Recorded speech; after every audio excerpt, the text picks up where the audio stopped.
Bonjour et bienvenue sur Mindseeder. Ces derniers jours, quand je regarde les informations, j'entends souvent parler d'inflation et en même temps de pouvoir d'achat.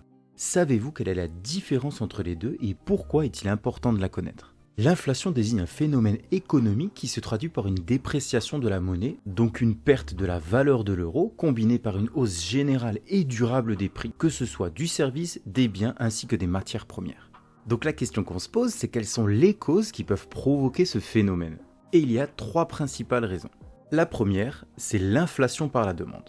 Si la demande est supérieure à l'offre, automatiquement les prix augmentent. On a pu constater ce phénomène pendant la Covid-19. Les gens voulaient soudainement tous habiter en maison, avoir plus d'espace, un extérieur, donc le nombre d'acheteurs a augmenté considérablement par rapport aux biens disponibles sur le marché, ce qui a fait bondir les prix de plus de 40% dans certaines régions. On constate que dès qu'un produit devient rare, son prix il explose.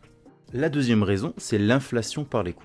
Cela se traduit par l'augmentation des frais auxquels doivent faire face les entreprises. Ces frais sont répercutés directement sur le prix des produits, comme la baguette qui va augmenter de quelques centimes chez votre boulanger si le prix de la farine est en hausse. Ou alors le prix de la main-d'œuvre de votre artisan qui va augmenter si le prix de l'essence passe au-dessus des 2 €. La troisième raison, c'est la masse monétaire.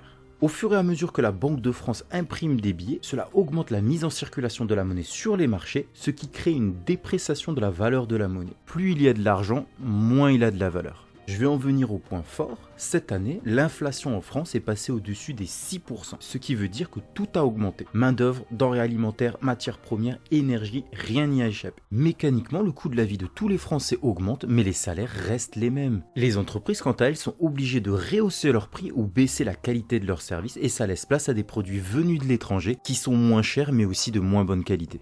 Ce que je trouve le plus désolant et n'arrive pas à comprendre pourquoi on ne nous informe pas là-dessus, c'est que l'on n'avertit pas toutes les personnes qui épargnent de l'argent que si l'inflation augmente, leur argent perd de sa valeur. Pour donner un cas concret au goût du jour, en août 2022, si vous épargnez de l'argent sur un livret A, vous obtenez un taux de rendement de 2%. Mais avec une inflation actuelle de 5,5%, on va faire un calcul simple, 5,5% moins les 2% de votre taux de rendement, on constate que l'inflation est toujours supérieure de 3,5%. Donc la personne qui a voulu épargner de l'argent, cette année, il a perdu 3,5% sans rien faire. Donc imaginons que vous ayez épargné 10 000 € sur un livret, vous avez perdu 350 € juste pour l'année 2022.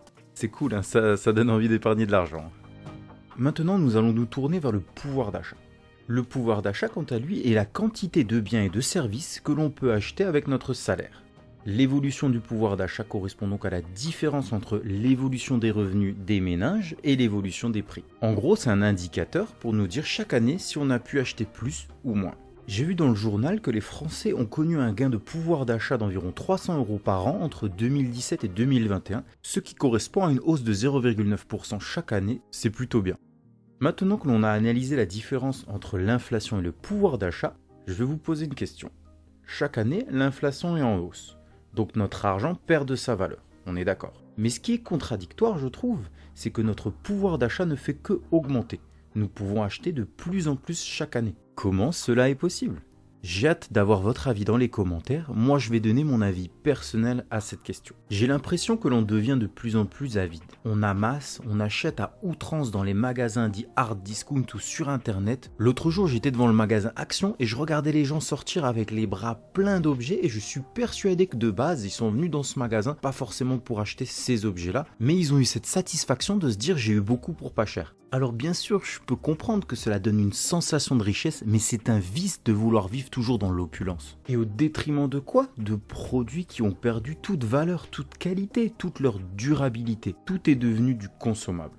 Les grandes surfaces vendent des légumes et des viandes de provenance étrangère sans que nous ayons connaissance du suivi sanitaire. Avec quoi les animaux sont-ils nourris? Les légumes sont-ils vraiment bio? Comment pousse ma tomate à 1 € le kilo? C'est plein de questions que je me pose. Je remarque aussi que les portions diminuent. Par exemple, les steaks vendus sont plus légers ou plus gras. Voire même ce sont plus des steaks, on est passé à des steaks de légumes, des steaks de céréales. Tous les produits dits nobles qui permettent de donner du goût, comme le beurre, les épices, sont remplacés par des exhausteurs. Tout ce qui se passe là a un nom, on appelle ça la réduflation, le même prix pour moins.